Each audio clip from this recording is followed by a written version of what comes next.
नमस्कार दोस्तों, स्वागत है आप सभी का। आज मैं एक ऐसे टॉपिक पर बात करूंगा जहां पर साथियों भारत चीन को पछाड़ करके आगे निकल आया है। दोस्तों यहां पर चीन भी हैरान है और भारत के लिए क्या परेशानियों का अंबार लगने वाला है। क्या सच में भारत अब परेशानियों से घिरने वाला है? दोस्तों हाल ही में आई हुई संयुक्त राष्ट्र जनसंख्या कोष की रिपोर्ट के अनुसार भारत साथियों जनसंख्या के मामले में चीन से आगे निकल चुका है। 2022 में संयुक्त राष्ट्र के द्वारा यह अनुमान लगाया गया था कि 14 अप्रैल 2023 तक भारत चीन को पछाड़ करके आगे निकल जाएगा जनसंख्या के मामले में, ऐसा अनुमान लगाया गया था। और अभी ये 18-19 तारीख हुई है, 19 अप्रैल को ये दोस्तों जनसंख्या कोष ने एक रिपोर्ट जारी की। कौन सी? The state of world population report. ठीक है, और इस रिपोर्ट में ये अनुमान लगा करके कहा है कि भारत ने चीन को जनसंख्या के मामले में पछाड़ दिया है। यहां पर दोस्तों हम बात करेंगे, लास्ट में कंक्लूजन निकालने का प्रयास करेंगे, क्या समस्याओं से घिरने वाला है भारत या होगा ताकतवर। तो देखने का प्रयास करते हैं, आगे बढ़ते हैं और जानने का प्रयास करते हैं कि क्या चीजें आज हम डिस्कस करने वाले हैं। चीन को पछाड़ते हुए भारत दुनिया में सबसे अधिक चीन को पछाड़ते हुए भारत दुनिया में सबसे अधिक आबादी वाला देश बन गया है। संयुक्त राष्ट्र जनसंख्या कोष की बुधवार को जारी की गई the state of the world population report में यह जानकारी दी गई है। रिपोर्ट के अनुसार भारत की जनसंख्या 1428.6 मिलियन यानी कि 142.86 करोड़ हो गई है। मतलब दोस्तों चीन से लगभग साथियों 29 लाख लोग ज्यादा, मतलब 2.9 मिलियन लोग साथियों भारत में इस समय पर ज्यादा हैं। तो कहा गया वहीं चीन की जनसंख्या 1425.7 मिलियन यानी कि 142.57 करोड़ है। दोनों देशों की आबादी में सिर्फ 29 लाख का अंतर है। कितना? सिर्फ 29 लाख का अंतर है। दोस्तों मैं आपको बता दूं चीन में जनसंख्या कम होने के कारण क्या रह सकते हैं, या मैं बात करूं कि चीन में आखिर ऐसा क्या हुआ है कि चीन में जो जनसंख्या है वो कम है। लेकिन उस पर जाने से पहले मैं बात करता हूं दोस्तों किसके बारे में, जो हमने एक कोष देखा, संयुक्त राष्ट्र जनसंख्या कोष। कौन सा? संयुक्त राष्ट्र जनसंख्या कोष। अगर इस कोष की बात करें, इस कोष का जो गठन है साथियों वह द्वितीय विश्व युद्ध के बाद संयुक्त राष्ट्र जनसंख्या कोष, इस कोष का जो गठन है साथियों वो 1945 में हुआ। कब हुआ? 1945 में हुआ। 1945 में जब जनसंख्या इस कोष का गठन हुआ तो इसने साथियों 1950 में साथियों आंकड़ों को इकट्ठा करना शुरू कर दिया। तो 1950 से, कब से साथियों? 1950 से लेकर 2023 तक ये पहली बार हुआ है कि भारत में जो जनसंख्या की वृद्धि दर है वो बहुत अधिक देखी गई है। यहां पर समझने का प्रयास करेंगे।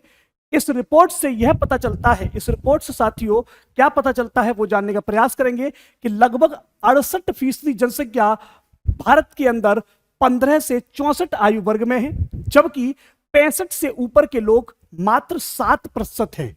जीवन प्रत्याशा के मामले में चीन का प्रदर्शन भारत से बेहतरीन है। कितना है?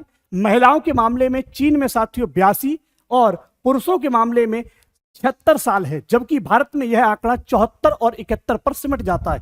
यह आयु वर्ग का आंकड़ा है। इससे पहले साल 2022 में ही संयुक्त राष्ट्र ने यह अंदाजा लगाया था कि अगले साल भारत दुनिया का सबसे ज्यादा आबादी वाला देश बन जाएगा, और यह कहा था कि साल 2023 में 14 अप्रैल को भारत चीन को पछाड़ देगा। क्या कर देगा भैया? पछाड़ देगा। दोस्तों भारत के में दुनिया के पास सबसे ज्यादा क्या है? जवान है। यदि हम बात करें भारत के पास दुनिया में सबसे ज्यादा युवा भी हैं, या कह सकते हैं जवान हैं। ये रिपोर्ट कहां से आती है? यूएफपीए की रिपोर्ट में यह कहा गया कि भारत की 25% आबादी 0 से 14 आयु वर्ग की है। 10 से 19 साल की आयु वर्ग 18% है। 10 से 24 साल तक के लोग 26% हैं। 15 से 64% के लोग 68%, जबकि 65 से 65 से ऊपर के लोग साथियों मात्र और मात्र 7% है। तो आप समझ पा रहे होंगे यहां पर युवा वर्ग ज्यादा है। तो यहां पर बात आती है कि समस्याएं क्या उत्पन्न हो सकती हैं। सबसे पहली समस्या भारत के अंदर बेरोजगारी को लेकर के आने वाली है। अभी तक बेरोजगारी अपने चरम पर है, लेकिन अब और अधिक साथियों बेरोजगारी की समस्या देश को, सभी लोगों को फेस करनी पड़ सकती है। ठीक है, ये बात आप सभी समझ लीजिएगा। बात करते हैं भारत सर्वाधिक आबादी वाला देश बनने पर क्या बोला चीन। भारत के सर्वाधिक आबादी वाला देश बनने पर क्या बोला चीन। तो दोस्तों इस रिपोर्ट के सामने आने के बाद चीनी सरकार ने भारत को नीचा दिखाने की कोशिश की है। उसका कहना है कि उनके पास अभी भी 900 मिलियन, कितने दोस्तों, अभी भी 900 मिलियन मतलब 90 करोड़ लोगों का गुणवत्ता मतलब क्वालिटी फोर्स बल है। मतलब उन्होंने कहा है कि हमारे पास लोग क्वालिटी के हैं। ठीक है, मतलब चीन कह रहा है ये बात कि हमारे पास लोग क्वालिटी के हैं, और भारत के लिए कह रहा है कि भारत के पास लोग क्वालिटी के नहीं हैं। मतलब चीन ये दिखाना चाह रहा है कि उनके पास जो लोग हैं वो विकास के लिए बहुत ज्यादा काम करेंगे, और भारत इन मामलों में क्या रह जाएगा, पिछड़ी रह जाएगा। रिपोर्ट पर प्रतिक्रिया की माने तो दोस्तों चीन के विदेश मंत्रालय के प्रवक्ता वॉन बेनविन, ठीक है, इन्होंने कॉन्फ्रेंस में कहा कि मैं आपको बताना चाहता हूं कि जनसंख्या लाभांश मात्र क्वांटिटी, मतलब एक क्वांटिटी पर नहीं बल्कि क्वालिटी पर निर्भर करता है। उनका कहना है कि उनके यहां पर अच्छे लोग हैं, अच्छे काम करने वाले लोग हैं, दिल से काम करने वाले लोग हैं, और भारत के पास ऐसा नहीं है। उनके पास क्वालिटी इंप्रूव करने वाले लोग हैं। तो यहां पर मैं भी साथियों कहना चाहता हूं कि भारत के पास और भी अच्छे लोग हैं जो क्वालिटी को बहुत अच्छा रिप्रेजेंट करते हैं और अपने आप को बेहतर बनाने का हमेशा प्रयास करते हैं। दोस्तों उन्होंने कहा कि चीन की आबादी अब 1.4 अरब से ज्यादा है, और यहां कामकाजी उम्र के लोग 90 करोड़ हैं। इतना बड़ा वर्कफोर्स कहीं और नहीं है। ठीक है, तो ये बात साथियों वहां के विदेश मंत्रालय के जो प्रवक्ता हैं उनके द्वारा यह बात कही गई है। आखिर आबादी में हमसे कैसे पिछड़ गया चीन। कुछ दशक पहले चीन ने एक बच्चे वाली नीति को लागू किया था, जिससे लोगों ने दोस्तों सरकार के डर से कि कोई किसी भी प्रकार का खामियाजा न भुगतना पड़े, लोगों ने बच्चे पैदा करना ही बंद कर दिया। चीनी सरकार को इसका खामियाजा इस तरीके से भुगतना पड़ रहा है कि अब उन्हें लोगों को मोटिवेट करना पड़ रहा है कि तुम 2 या उससे अधिक बच्चों को पैदा करो, तुम लोग हॉलीडे पर जाओ। ठीक है, स्प्रिंग हॉलीडे नाम दिया है उसको, स्प्रिंग ब्रेक। ठीक है, स्प्रिंग ब्रेक पर जाओ 15 दिन के, वहां पर प्यार और मोहब्बत करो और साथियों बच्चे पैदा करो, है ना।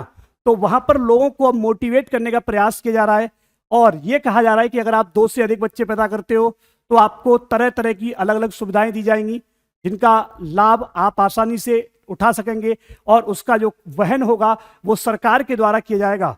ठीक है, और कई कॉलेजों ने तो ऐसी घोषणा कर दी है, कई कॉलेजों के द्वारा ऐसी घोषणा करवाई गई है कि जो भी युवक युवतियां हैं वो 15 दिन के लिए स्प्रिंग ब्रेक पर जाएं, वहां पर प्यार और मोहब्बत करें, और साथियों घर बसा करके बच्चे पैदा करें।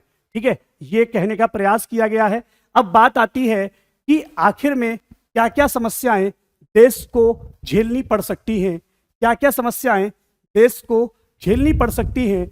आपके लिए एक प्रश्न है साथियों कि निम्नलिखित वर्षों में से किस एक वर्ष को भारतीय जनसंख्या के इतिहास में महान विभाजन वर्ष कहा जाता है। कहा गया 1921, 1951, 1935 और 1947। ऐसी ही महत्वपूर्ण जानकारियां मैं आपके लिए लेकर आता रहूंगा। आप इस प्रश्न का उत्तर हमें कमेंट बॉक्स में लिख करके जरूर दीजिएगा। वीडियो पसंद आया हो तो वीडियो को लाइक और शेयर जरूर कीजिएगा। धन्यवाद।